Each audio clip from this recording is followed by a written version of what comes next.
de 2022, uma pesquisa mostrou que mais da metade da população brasileira se encontra em situação de insegurança alimentar. São mais de 33 milhões de brasileiros passando fome. A insegurança alimentar acontece não só quando não há acesso à alimentação, mas também quando não há acesso à alimentação na quantidade adequada e de qualidade. Para entender melhor como podemos combater esse problema tão grave, eu recebo aqui no estúdio do Câmara Viva a promotora do Ministério Público de São Paulo, Cristiane Correia de Souza Hilal. Muito obrigada pela sua presença aqui no Câmara Viva, é um prazer. Prazer é todo meu, Viviane, muito obrigada. Promotora, qual que é a diferença entre passar fome e não ter segurança alimentar?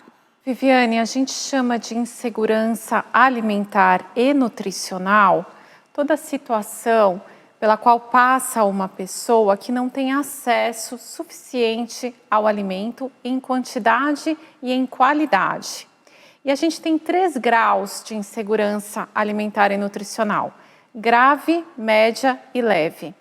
A gente vai dizer que a pessoa está passando fome quando ela está na insegurança alimentar grave. O Brasil é um dos maiores produtores e exportadores, de diversos tipos de alimentos e também um dos países com maior número de pessoas em situação de insegurança alimentar. Essa conta não fecha.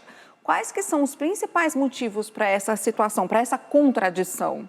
Pois é, essa é a grande pergunta, que a gente tem que fazer e que a gente precisa responder. Nós temos, por exemplo, uma lei que garante que 30% da merenda escolar venha de produtos da agricultura familiar.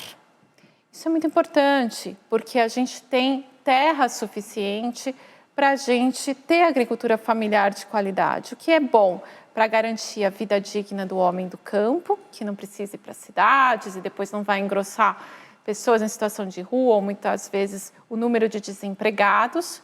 E nós temos crianças precisando de alimentação de qualidade.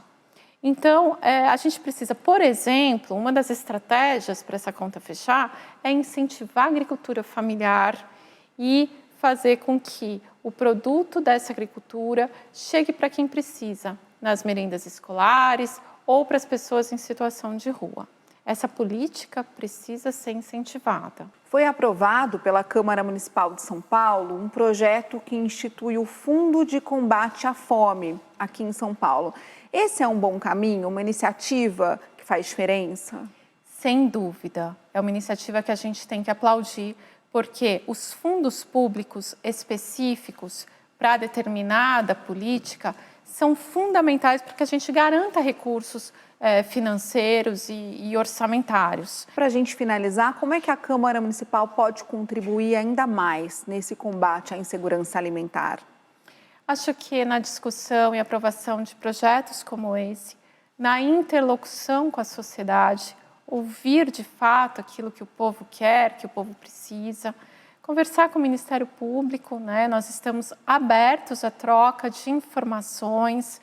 Essa rede de enfrentamento à fome é um desses caminhos, é um desses espaços de interlocução que a gente abre, que a gente escancara para toda a sociedade e também para os senhores e senhoras vereadoras. Muito obrigada, promotora, pela participação aqui no Câmara Viva e por todas essas informações. É um prazer e parabenizo vocês pela pauta que vocês trouxeram. Urgente, Sim. Falar disso. Muito obrigada. E se o tema é importante para São Paulo, ele está aqui no Câmara Viva. Existem várias formas de ajudar a diminuir a fome das pessoas. A Prefeitura de São Paulo concentra as ações de voluntariado no site Cidade Solidária. O endereço é o www.spcidadesolidaria.org. A CUFA, Central Única das Favelas, também possui um site que reúne as iniciativas de doação. É o cufa.org.br. A Pastoral do Povo de Rua, comandada pelo padre Júlio Lancelotti, recebe doações em dinheiro e pede que itens como cobertores e roupas de frio sejam entregues em São Paulo nos seguintes endereços: Rua Dutra Rodrigues, número 3, na Luz, na Praça da Sé, número 47 e na Rua Taquari, número 1100, na Moca. A gente volta na próxima semana com mais assuntos que envolvem a nossa vida e a rotina aqui na cidade. Siga acompanhando tudo pelo site e pelas redes sociais da Câmara dos Vereadores.